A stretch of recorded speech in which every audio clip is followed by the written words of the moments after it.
Right, well, this video is about some LED bulbs that I bought off eBay. Came in this packaging, which interestingly has the fragile sign the wrong way up, but it is eBay after all. And there was 6 LED lights, and they're just these generic Chinese LED lighting, not really much information on them at all. Apart from the usual, be sure the power is turned off before replacing. 100% light up, no warm up time on these LEDs. And it's the cold white type look. And they were about £10.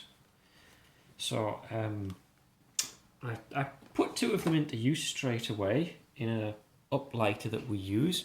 And within about an hour, both of them had stopped working completely, and so these are the 2 that failed. They're plastic tipped and with the E15 screw fitting on them.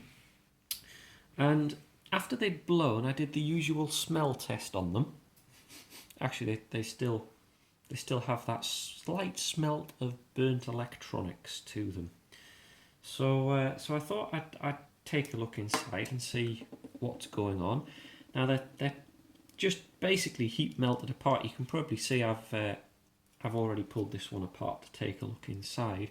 So you just gently score around the edges a little bit and then split them open like that. Just a couple of bits of it just looks like hot melt glue, to be honest, holding them together. And you can see the array of LEDs inside. That's not showing up very well on the camera. There we go. And one of the big problems I had as soon as I looked inside is I noticed this LED looks like it's shattered. I'll see if I can.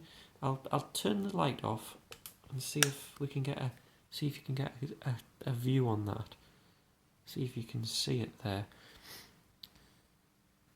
No, that's not going to show up on the camera, is it? I may have to have a think about how to do this easier. Let's see. Oh, there we go. There's a good focus on it. As you can see, that LED strangely seems to have shattered. And so you could see it's the basic arrangement. So there's 9 LEDs in total. You can see the basic sort of specs on it, expecting 220 volts, and the red and the white are labelled plus and minus. So underneath here, I'm assuming that we've got a bridge rectifier or something along those lines. So again, it's just heat melted in. So I scored this one apart earlier. Take it apart. This is something of note, actually. I'll the backing to this and the circuit board, if you can call it that, is an odd design. It's some type of metal, and I can't quite make out where the actual circuit board is. So I'm a little bit puzzled about that. I may try and pull it apart at some point. Try and take this, because it's like a plastic coating layer on the top, and I don't know whether the camera can make this out, but you can see very slight lumps in the plastic, which is where the circuit board traces are. I'm not sure whether that'll come through or not, but so rather curious to start with. So we then pull that out, and sure enough, underneath we have our circuit board connected into the screw fitting, just soldered in. And immediately, it's a little bit curious, because that side we have a heat shrinked piece of material to keep it all nice. And on this side, it's sort of split. Now, I don't know whether that's split at manufacture or whether that's split as a result of the fault that occurred. So it's a little bit strange. I think what we'll do is we'll clip the base off here, and then we can see the circuit board a little bit easier. So I'll clip it right at the circuit board. Okay. Interestingly, the circuit board has live and neutral labelled on there, which is rather curious. I don't know why that would make a difference. Yeah, and actually the next interesting thing I've just noticed is that resistor that isn't actually connected anymore. And actually, yes, that it looks like classical, very poor solder that's done that. So let's get the heat shrink off. Let's take a look underneath.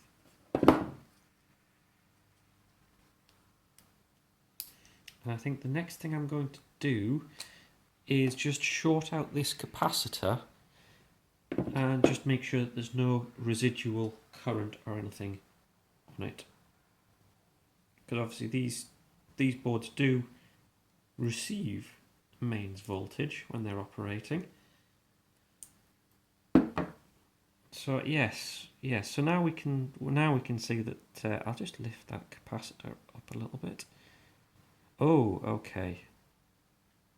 Yes, something bad has happened here, because we've got this leg of the component off, but also the capacitor, the plastic shielding of it looks like it's had quite a thermal shock to it.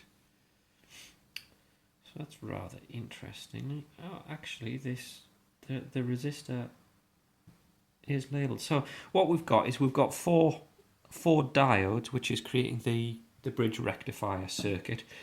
So that's taking us over from our AC, and that's giving us a DC output, but it'll be a half sine wave. Okay, and yes, we have two capacitors. One is a 400 volt. What's this one? It's melted. Oh, that's 400 volt as well. 2.2 microfarads. Yes. Now why? I'm trying to work out whether the LED failed and caused the problem on the board, or whether the board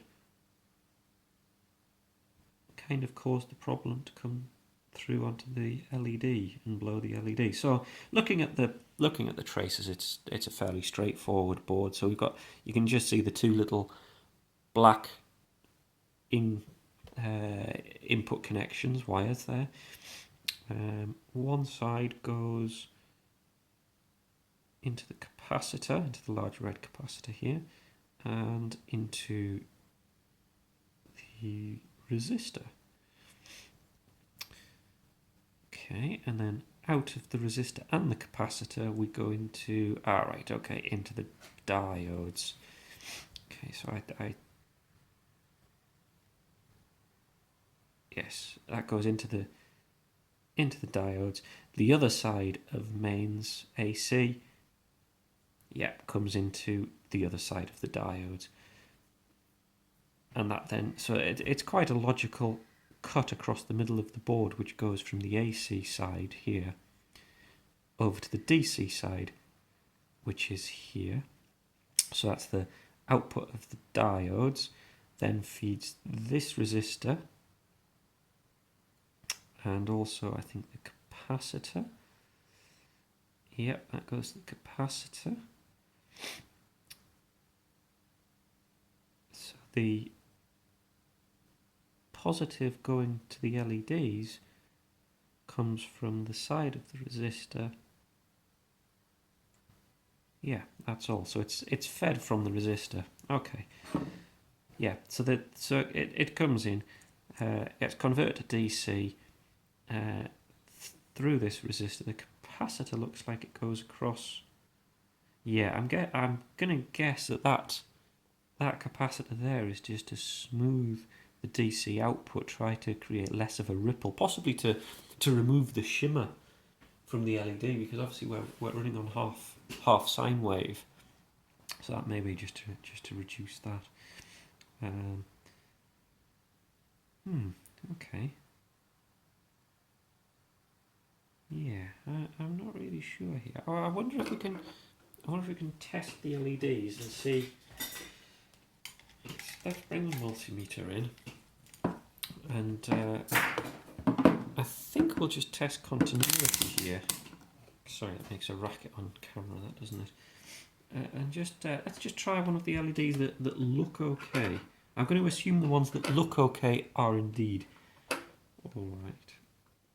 Let's see whether we get nothing that direction. Ah, there we go. And that's because the voltage from the meter is actually going through the LED. So we've got one lighting up. So what we can do is test each of the LEDs here. See if they all light up.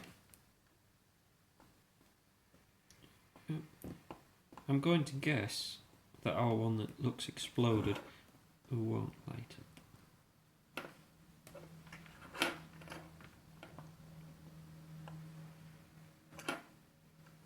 And the final one, I wonder if this has gone open circuit.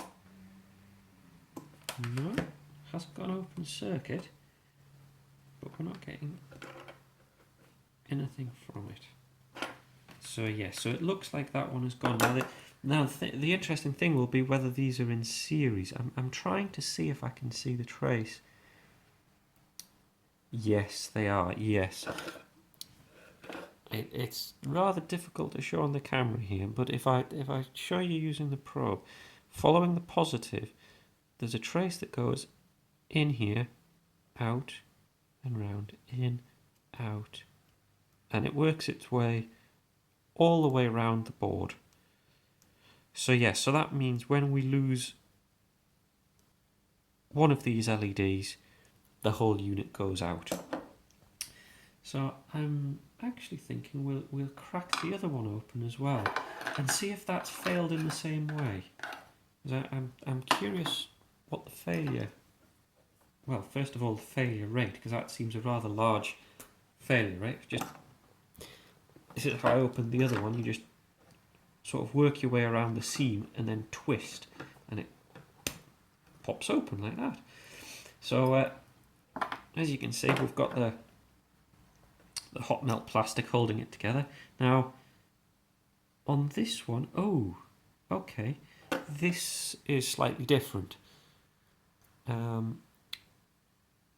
Yeah, now you can see the black spot in the middle of that LED, and there's a very slight one on that one as well. So I'm thinking this is probably similar. And in the other one, a large voltage came through somehow and blew that LED off. And I think this one, it's burnt them out. Actually, I can see ones with a lot of problems. I tell you what, let's try lighting them up using the meter again. See if any of these light. I can't remember which way around. Oh, there we go. Okay, so we know that one still works. Now this one's the one with the largest black dot. Yeah, sure enough, nothing. So the moment one of those stops passing current, then the whole thing's going to stop working. So let's just pull the hot melt out, and we'll prise the board out. Just get a prizing tool.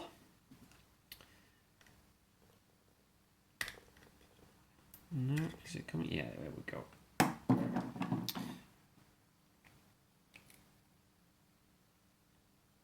Oh, now you can see again the heat shrink that used to be around. It seems to have completely given up on this one.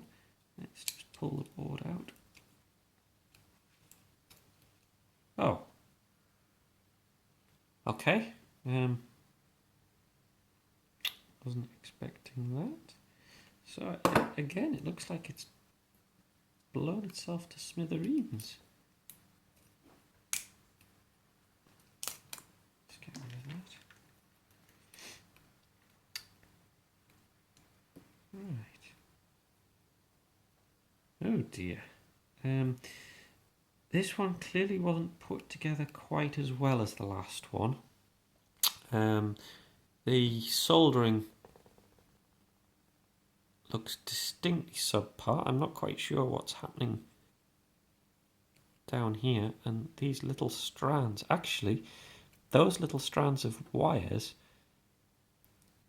are lying across traces. Now, it's a coated board, so it shouldn't matter. But bear in mind, this is coming in at 240 volts, and those traces are, oh, sorry, those loose wires are rather alarmingly close. Okay. And the negative has managed to wriggle free. What else has happened on this board? No melting of the smaller capacitor there. Bit of a strange sort of charring effect here. I think we might have a check. Let's snip this off so it's a little bit easier to work with. Yeah, it looks like I'm going to end up with plenty of these fittings, should I need them for anything really. What I'm going to do is test the bank of 4 diodes here, which are acting as the bridge rectifier. Let's test those with the meter one by one and see whether they are still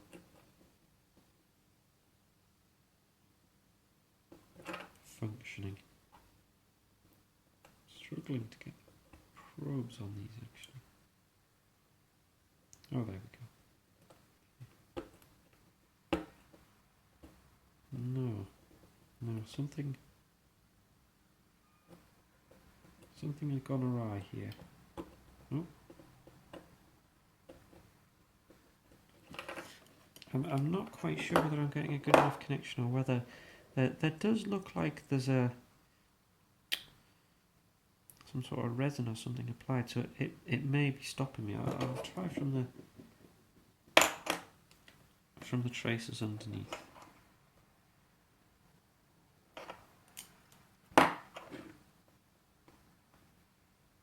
No, nothing's really happening there, so I'm not quite sure why. Yeah, that's not very good. So far, 2 out of our 6 have had quite bad failures, to be honest. You know what? I think I might open a brand new one and take a look inside that as well.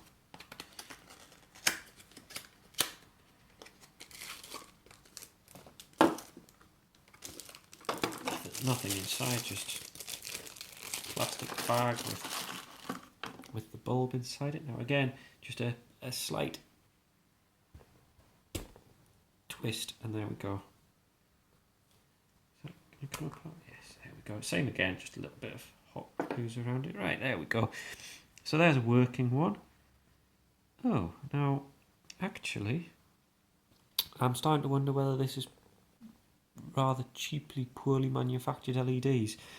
On this LED here, there's a little black dot,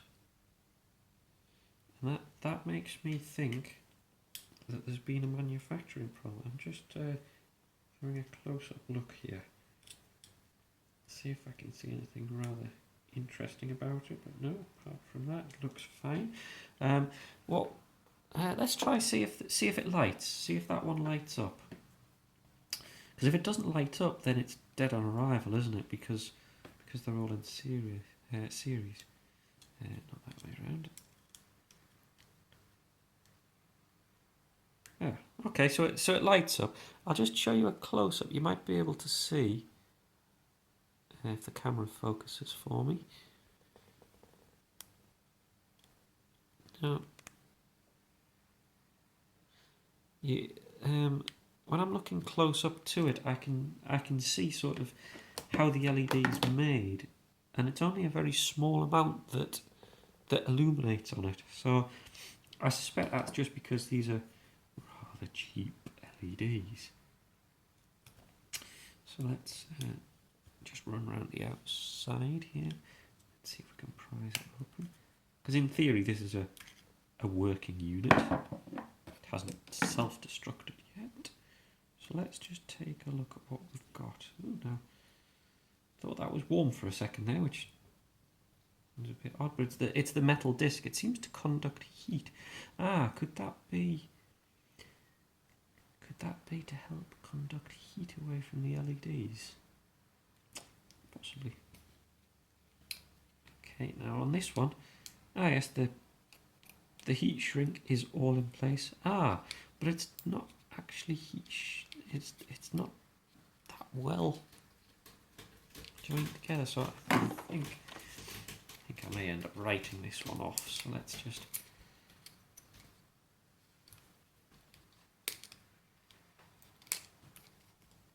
To be honest, I don't think I'm going to use these, because looking at what we've found so far, I'm not overly impressed. Okay, so exactly the same setup inside. Let's have a look at the soldered. Oh dear. Right. No, I don't think I'll be using this one. Because remember that the two black wires are our mains feed. Sorry, I'm just trying to focus the camera here. So our two black wires, which are these two probes here, are our mains. And yep, there's some flecks of the wire pretty much joining those together. So I think that might have been a short circuit out of the box. Okay. Yeah. Not sure whether I'll be using these ones. So I might have to have a think of what I can actually do with these ones, because there's obviously an array of LEDs here. I wonder if there's a way of making these work a bit safer. Possibly, but that may be for another time. So I think we'll leave those at that. And yes, maybe these aren't the ones to buy, really. ES, excellent sourcing. Yes, quite.